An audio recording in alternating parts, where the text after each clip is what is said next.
肯尼亞法院星期五就電訊詐騙案作出裁決，基於證據不足，裁定35個大陸人同埋5個台灣人無罪。法院寫明要將嗰5個台灣人遣送返台灣。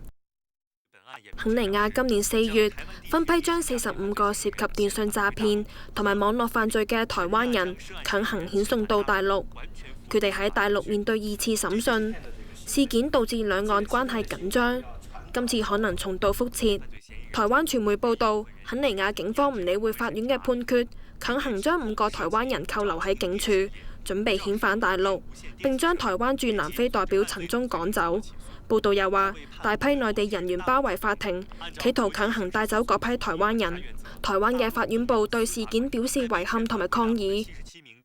行政院長林全話，政府有義務同埋責任將喺境外發生事嘅台灣人引導返台灣。陸委會透過各種溝通聯繫機制，向大陸嘅國台辦表達立場，希望轉告大陸嘅外交部、公安部等等嘅單位，喺兩岸未訂立跨境詐騙犯罪處理原則之前，唔好將涉案嘅台灣人押到大陸，以免傷害兩岸人民嘅感情。陸委會強調唔會放過詐騙犯，但係司法管轄權冇妥協嘅餘地。兩岸關係喺民進黨籍嘅蔡英文總統上台之後一直緊張。有分析認為，大陸方面想帶走台灣人，目的係迫使蔡英文喺9二共識問題上讓步。Now TV 記者梁海玲報導。